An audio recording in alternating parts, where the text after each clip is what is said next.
Salut à toi cher ami, j'espère que tu vas très bien. Aujourd'hui on va parler de comment décook ta vie de A à Z. Donc avant de partir dans cette vidéo, je vais te faire quelques assumptions. Je vais faire l'assumption que tu es plutôt jeune, que tu as entre 15 et 25 ans à peu près. Si t'es un peu au-dessus, un peu en dessous, on s'en fout. Je vais faire l'assumption que ta vie actuellement elle te plaît pas, quelles qu'en soient les raisons.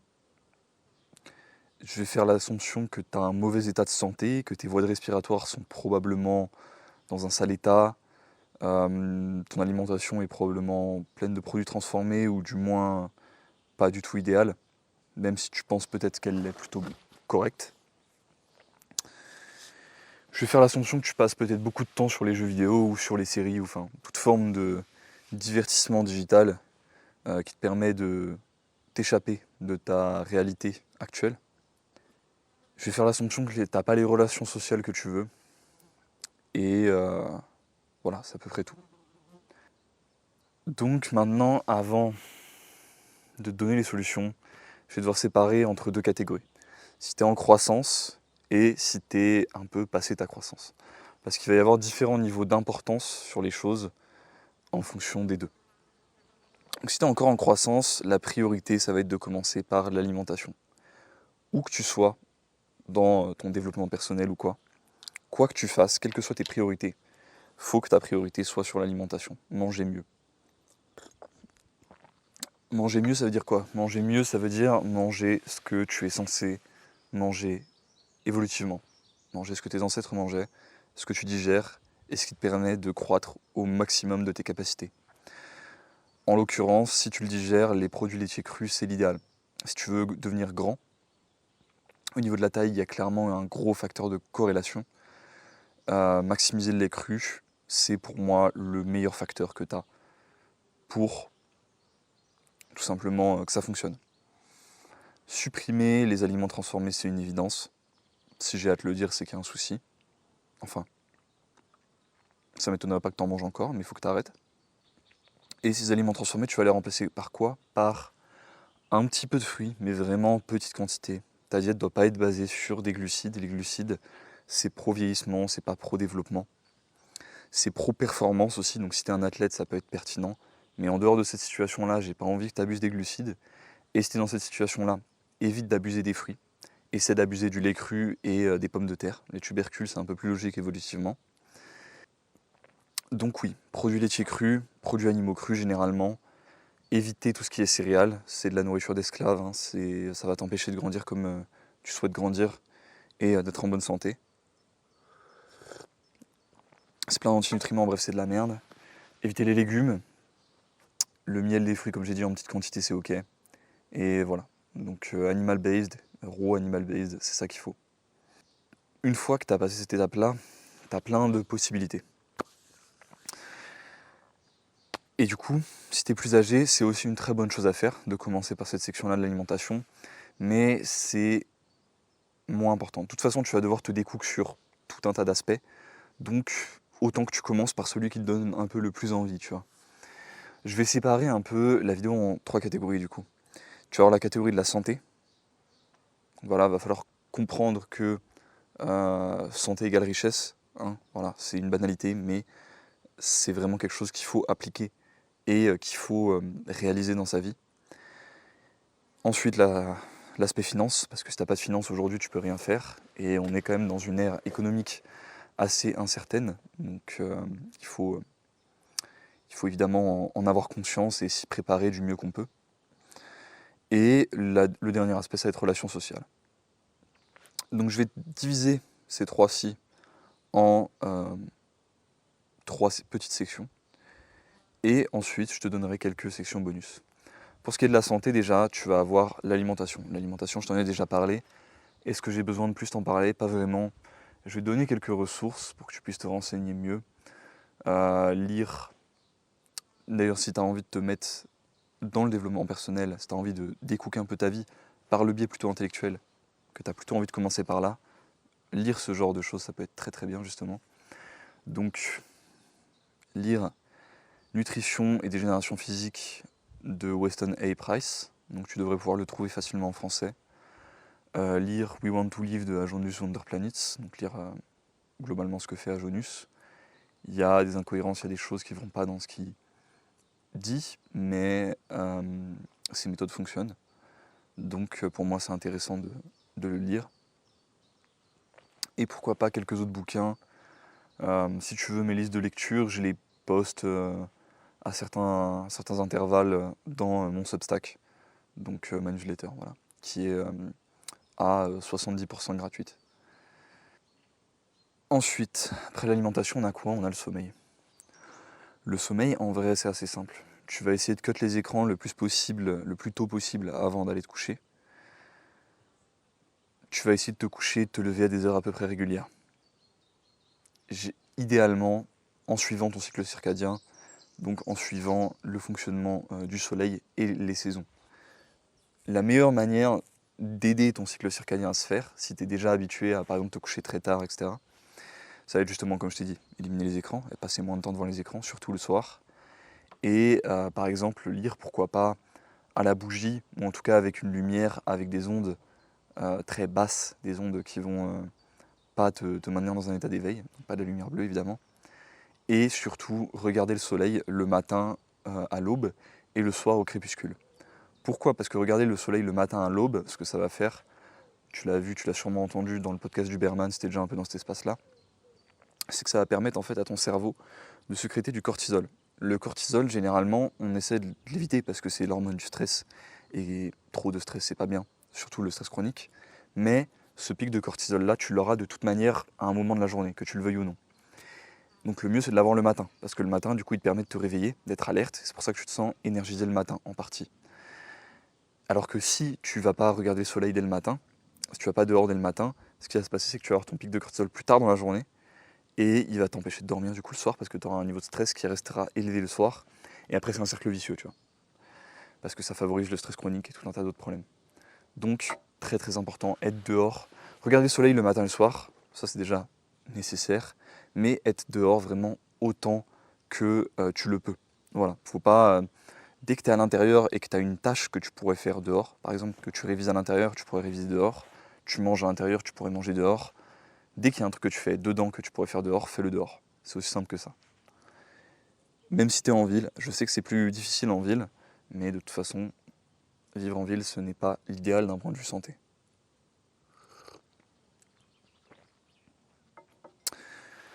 Donc maintenant qu'on a vu le sommeil, on va parler du soleil. Alors le soleil, comme je te l'ai déjà dit, ça va réguler ton cycle circadien, donc ça tu l'as vu. La vitamine D, elle va avoir des rôles, mais vraiment partout dans ton organisme. La vitamine D, c'est pas une vitamine réellement, c'est une hormone, et elle a un rôle absolument essentiel. Que ce soit pour que derrière tes autres productions hormonales se régulent bien, pour que tu aies de l'énergie, enfin littéralement la production d'ATP, c'est à la base de la production d'énergie dans ton corps, elle est en partie régulée par ça, donc va autant au soleil que possible. Et tu vas me dire, ouais, mais je risque de prendre des coups de soleil. Alors la crème solaire, c'est de la pâte à pétrole toxique pour ta peau avec plein d'additifs, donc non, pas de crème solaire. Par contre, exposition progressive, et on verra aussi, en fait je vais t'en parler maintenant parce qu'on a déjà parlé de la diète, mais quand tu as une diète pro-inflammatoire, donc avec par exemple des huiles végétales ultra transformées et en fait globalement beaucoup d'acide linoléique, beaucoup d'antinutriments comme avec les légumes, avec tout ce qui est végétal en fait quasiment, ben, ça va être très pro-inflammatoire et ça va être du coup pro-coup de soleil en fait. Ça va empêcher ta peau de bien réagir parce qu'elle sera inflammée aux ondes du soleil et du coup de s'adapter. Donc en améliorant ta diète, tu amélioreras la réaction de ton corps au soleil. Maintenant le soleil, au-delà de la vitamine D, il régule plusieurs autres choses. Il régule notamment la gréline. Donc la gréline, c'est une des hormones de la faim. Donc si pareil, niveau appétit, tu ne te sens pas bien régulé, c'est encore un chemin par lequel ton appétit doit être régulé. Très importante, la gréline, elle n'a pas qu'un rôle dans la régulation de l'appétit, elle a tout un tas d'autres rôles dans l'organisme, dont je n'ai pas nécessairement la mémoire, mais voilà, très très bénéfique. Pareil pour la mélanine, c'est pas juste la coloration de la peau, ça a aussi un rôle, il me semble, dans la fonction hépatique et plusieurs autres rôles dans l'organisme. Donc voilà, en fait, il y a plein de chemins par lesquels le soleil est bénéfique, et prendre un complément de vitamine D, ça ne suffit pas, et ça ne fonctionne juste pas de la même manière en fait. Donc allez au soleil.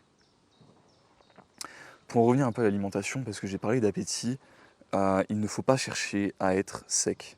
Pourquoi? Être très sec, 10 à 15% de body fat, c'est pas bon pour l'organisme et pour la production d'hormones. Si tu ne te dopes pas, et je te recommande pas de te doper, en particulier si tu es jeune, parce que tes hormones sont fabriquées à base de gras. Et ce dont tu as besoin pour fabriquer tes hormones et les fabriquer bien, et avoir des bons taux hormonaux, c'est des gros taux d'acide gras alimentaire et d'acide gras dans ton corps. Il y a une deuxième raison pour laquelle le gras c'est important, et c'est important d'en avoir pour toi, c'est tout simplement le fait que c'est protectif contre à peu près 99% des toxines environnementales, donc les métaux lourds, les microplastiques, tout le bordel que l'on a aujourd'hui dans notre alimentation, dans l'air, dans tout. C'est protectif contre. Pourquoi? Parce que ça va stocker dans ton gras naturellement. Ces toxines-là, elles vont stocker dans ton gras. La manière dont elles vont se stocker, si tu manques de gras sous-cutané, donc si tu n'es pas assez gras au niveau du ventre par exemple, ça va être dans les autres endroits où il y a du gras dans ton corps, c'est-à-dire ta moelle épinière, ton cerveau, tes organes, autour de tes organes internes. Et ça c'est très mauvais, parce que avoir des toxines très dangereuses autour de tes organes internes ou dans ta moelle épinière, je pense que tu comprends que ça peut, à long terme, causer des problèmes que tu n'as pas envie d'avoir. Donc accepter d'être un minimum gras, aussi comprendre que comme tu vas mieux manger, comme tes hormones vont mieux se réguler, ta répartition du gras sera mieux, et tu n'auras pas pour autant un visage très bouffi, tu ne seras pas en mauvaise santé, enfin, tu ne seras pas moche visuellement à cause du fait que tu manges beaucoup de gras. Tu seras même plutôt au prime de ta santé, à vrai dire. Donc voilà, là on a un peu vu la section santé. Il y a un bonus dans la section santé dont je vais parler directement, c'est la musculation. La musculation, c'est pas essentiel. Les sports de force, enfin les sports en général, c'est pas essentiel. Pour autant, l'activité, c'est essentiel. Donc ce que je veux minimum que tu fasses, c'est que tu fasses tes steps. Idéalement, trouver un travail manuel. Si tu es étudiant, si voilà, et que par exemple tu veux taffer le week-end pour te faire un peu de sous, idéalement ouais, trouver un truc en intérim ou genre dans le BTP, idéalement dans une ferme. Ça te permet à la fois de t'exposer au soleil et en même temps de faire fonctionner ton système lymphatique avec l'activité physique que tu vas faire. Globalement, juste d'être actif et attractif, c'est bon pour le métabolisme. Passer de 5 à 10 000 pas, il me semble que ça réduit tes chances de mortalité, toute cause confondue, de 50% sur ta durée de vie. Donc voilà, être actif, c'est extrêmement important. Comme sport, plus important que la muscu, moi ce que je te recommanderais, c'est d'abord des patterns naturels. Donc tout ce qui va être sport type escalade, nage, etc., c'est bien. Pas trop grosse quantité, il faut éviter le surentraînement, mais c'est très bien. Et si de toute façon tu fais du travail de ferme ou du BTP, des patterns fonctionnels, tu en as déjà. Tu fais déjà un sport fonctionnel à vrai dire. Si tu as envie de faire de la muscu, fais-en. Très bien, je comprends. C'est un élément quand même physique assez intéressant à maximiser. Et assez facile à maximiser aussi, il faut dire la vérité. D'autant plus qu'on en parlera dans la section suivante. Mais ça peut avoir un lien, le fait d'avoir un hobby comme la muscu, ou pourquoi pas un autre sport, avec le fait de devenir un expert, du coup, avec le domaine financier. Et en conséquence de quoi, avec le fait de faire de l'argent, de t'en sortir dans la vie, et aussi de trouver un peu un sens à ce que tu fais. Dans mon cas, moi, c'est comme ça que j'ai réussi à en fait, développer ma micro-entreprise, à m'en sortir financièrement. Ça a été parce que je suis coach sportif, parce que j'ai des méthodologies qui fonctionnent mieux que celles qui sont dans le mainstream, et parce que du coup, tous mes élèves progressent et ne se blessent pas. Parce que je suis devenu un expert dans ce domaine-là. À moindre niveau, j'ai encore énormément de choses à apprendre, je suis très jeune, hein, mais c'est en tout cas ce à quoi j'aspire et ce vers quoi je me suis dirigé. Donc justement, maintenant, on va passer à la section finance. Sur la section finance, déjà, la première étape, ça va être de faire un boulot d'esclave. Si tu n'as jamais fait de boulot d'esclave de ta vie, tu ne te rends pas compte à quel point c'est de la merde. À quel point c'est déresponsabilisant, c'est humiliant. Voilà, que ce soit travailler en tant que gardien de Leclerc, tu vois, ou caissier à Carrefour, ou enfin tous ces tafs de merde. Voilà, faut le dire, hein, c'est des tafs de merde. Et ça va te donner l'énergie peut-être d'avoir fait ces travaux-là, par nécessité d'argent pour financer derrière peut-être d'autres projets. Ça va te donner l'énergie de faire quelque chose de ta vie de plus intéressant. En tout cas, je te le souhaite. Donc ensuite, qu'est-ce que tu peux faire pour t'en sortir financièrement? Tu peux arnaquer les gens. Tu peux arnaquer les gens, tu peux faire du dropshipping, des trucs de fils de pute comme ça. Moi, si tu fais ça, c'est ton choix. Mais dans ce cas-là, j'ai aucun respect pour toi. Et ça va aussi t'impacter en tant que personne parce que ça va t'impacter spirituellement. Ça va t'impacter mentalement. Et moi, c'est pas le chemin que je te conseille de prendre. Le chemin que je te conseille de prendre, c'est celui que je t'ai dit déjà par le passé très proche, devenir un expert dans un domaine. Donc moi, j'ai fait ça à travers, et je continue à faire ça à travers la musculation. Ça peut être en étant passionné d'escalade, ça peut être à travers des études dans un domaine spécifique de la thermodynamique ou j'en sais rien. Ça peut être à l'inverse en étant expert en taille des arbres fruitiers et en enseignant ça à certains agriculteurs qui veulent se lancer sur des projets. Les possibilités sont, à vrai dire, à peu près infinies. Elles seront plus ou moins rentables selon ce que tu fais, selon comment tu le fais et selon ton niveau d'expertise. Mais plus ton niveau d'expertise sera élevé et plus ton domaine sera nécessaire, sera essentiel, sera dans les niches les plus importantes en fait, plus, quelle que soit la situation économique du monde, tu auras du travail et tu pourras t'en sortir correctement. Donc voilà, moi je te recommande de devenir un expert dans un domaine qui t'intéresse, même si c'est pas nécessairement le plus rentable, et en fait de devenir tellement bon que même dans une situation négative, et même si ton domaine de base n'est pas de la plus haute importance, que tu t'en sortes. Voilà. Ça c'est l'idéal. Évidemment, avoir un plan B sur quelque chose qui te permet de t'en sortir à peu près et d'avoir une alimentation correcte, comme par exemple, comme je te le disais, un travail de ferme sur une ferme bio, ce genre de choses, c'est très bien aussi. Donc on a déjà vu la section finance et après il y avait une section relations sociales que j'ai plus envie d'appeler une section un peu spiritualité à vrai dire. Et là, je vais te la diviser encore en 3 parties. Déjà, la première chose, c'est que t'as pas besoin de hookup culture, t'as pas besoin de Tinder, t'as pas besoin d'Instagram, t'as pas besoin de toutes ces choses-là, du moins pour tes relations sociales. Si t'en as besoin pour ton business, je comprends. Mais pour l'aspect social, c'est vraiment des pièges. Sauf dans le cas où tu mets en avant ce que tu fais, tes passions, des petits vlogs, des trucs comme ça, et que c'est comme ça que tu vas rencontrer des gens qui peuvent être similaires à toi. Ça, c'est très bien. Donc ce dont tu as besoin, c'est pas vraiment de relations sociales, c'est de communauté. La communauté, c'est plus fort et c'est plus réel en fait. C'est des gens avec qui tu vis, c'est des gens avec qui tu construis des projets. Et en fait, ça va t'apprendre la notion d'interdépendance pour passer au-delà de... si t'es auto-entrepreneur par exemple, le fait d'être indépendant. Après avoir été, quand tu étais plus jeune, dans la dépendance de tes parents pour te nourrir ou n'importe quel organisme. Et voilà, donc la communauté, après comment la développer, c'est pas facile. Comme je te dis, les pistes de réflexion que tu as, c'est mettre en avant ce que tu fais sur les réseaux. Essayer de vivre des expériences un peu fortes, pas dans le sens... comment par exemple d'aller en boîte à Tombouctou avec tes amis, mais dans le sens de aller faire une randonnée de 7 jours dans la montagne avec eux, tu vois, alors que vous êtes des gars de la ville, ce genre de choses. Un peu se confronter à des choses ensemble et grandir ensemble, tu vois. Rencontrer des gens avec qui tu peux évoluer. Idéalement, avoir aussi un cercle familial solide, mais ça tu le décides pas forcément. Donc voilà, première section, communauté. Je pense que tu as bien compris mon message sur ce plan-là. Du coup ensuite, pour ce qui est encore de ta quête spirituelle, tu vas avoir 2 éléments. L'élément tout simplement spirituel, par l'expérience, que tu vas pouvoir trouver par que ce soit la prière, la méditation. Pour ça, ce sera une quête personnelle. Et à vrai dire, je peux pas vraiment te guider, si ce n'est de te dire que va falloir un moment l'entreprendre.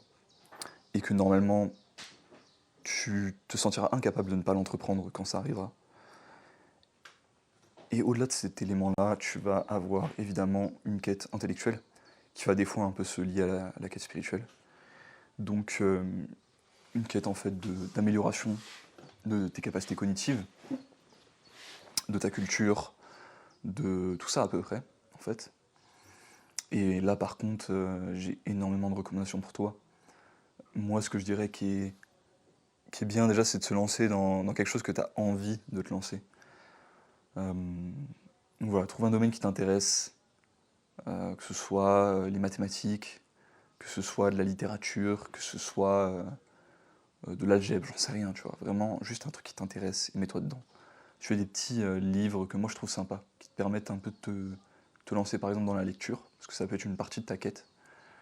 Moi je te recommanderais bien Vol de nuit de Antoine de Saint-Exupéry, je te recommanderais Le joueur de Dostoïevski. Donc il vaut mieux commencer comme ça par des livres pas très volumineux, plutôt faciles à lire, mais quand même plutôt de haut vol. Si t'aimes bien la période de la guerre et que tu vas avoir un regard un peu différent dessus, je te recommanderais Voyage au bout de la nuit de Céline, de Louis-Ferdinand Céline.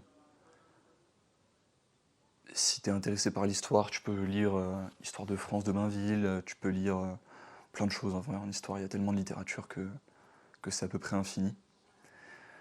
Si t'as envie de t'intéresser justement au domaine spirituel par le biais de l'intellect, ce qui a ses limites mais qui est quand même intéressant, tu peux lire René Guénon, tu peux lire Evola, tu peux lire Raymond Abellio.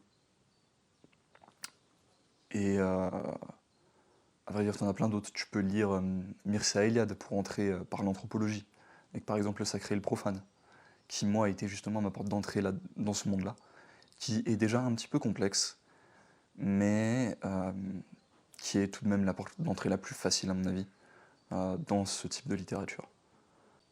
Pour ce qui est de la quête littéralement spirituelle d'expérience, je t'ai dit que je pouvais pas vraiment te guider, mais je vais quand même essayer de le faire un petit peu.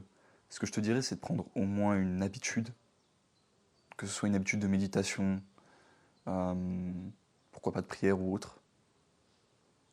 Chercher à essayer différentes méthodes avec cette habitude, mais à les essayer sur des périodes de temps assez longues. Donc par exemple, si tu vas tester un type de méditation, essaie de le tester pendant au minimum un mois d'affilée. Puis quand tu fais un deuxième, pareil. Donc je pense qu'on a fait à peu près le tour de moi tous les conseils que j'avais à te donner pour décook ta vie. En petit bonus, je te dirais quand même de peut-être prendre des habitudes d'investissement. Pas forcément d'investissement financier dans le S&P 500 ou je sais pas quoi, tu vois. Mais prendre l'habitude de, quand tu as des sous de côté, pas nécessairement les laisser à la banque, mais les investir dans des choses utiles, que ce soit pour tes projets. Donc, par exemple, si tu as envie de faire de la vidéo comme ça, quand tu as les sous, hop, acheter une caméra. Évidemment, avoir un petit peu de sous, avoir toujours un fonds d'urgence, ça, voilà, il faut. Investir dans une caméra, investir dans, je sais pas si tu as envie de te lancer dans des semis, des petits bacs à semis, tu vois, pour avoir tes propres plants et avoir certains de tes fruits toi-même.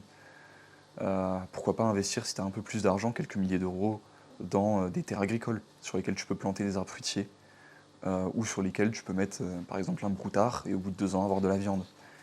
Donc tu as vraiment plein d'options là-dessus, mais l'idée c'est vraiment investir plus dans la terre, dans des choses concrètes, aussi parce qu'on est à une portion de l'histoire où je pense que c'est plus pertinent de faire ça que d'investir dans la bourse ou autre. Peut-être que je me trompe. De toute manière, tu peux tout simplement faire les deux. Hein. T'as pas l'obligation de faire tout comme je te dis ou tout dans la bourse. Moi, ce que je te dirais, et je pense que le plus sage, c'est de faire un peu des deux. Mais voilà. C'est à peu près tout pour aujourd'hui. J'espère que la vidéo t'a plu. Ça sort un petit peu de ce que je fais d'habitude. De toute façon, sur cette chaîne, je fais un peu ce que je veux. Donc, je parle de sujets. Par exemple, je parle de muscu avec de la résistance accommodante, des sujets très très spécifiques, tu vois, très particuliers. Je parle de dev perso comme je l'ai fait un peu là, de spiritualité, de leçons de vie, de tout, ce qui m'intéresse, de nutrition, voilà. Si tu veux une chaîne un peu plus calée muscu, t'as ma chaîne principale. Si tu veux te faire coacher par moi, tu peux évidemment, t'as mon lien en description. Si tu veux d'autres values gratuites ou me soutenir un peu à la hauteur de 5 € par mois, t'as ma newsletter dans la description avec, comme je te l'ai dit, 70% gratuit, donc 2 articles gratuits par semaine. Toutes les notes que je poste, un peu style Twitter, sont gratuites aussi évidemment. Je ne vais pas faire payer pour ça. Et un article payant par semaine. Voilà mon ami, j'espère que cette vidéo t'a plu. Je te souhaite une excellente journée, je te dis à la prochaine.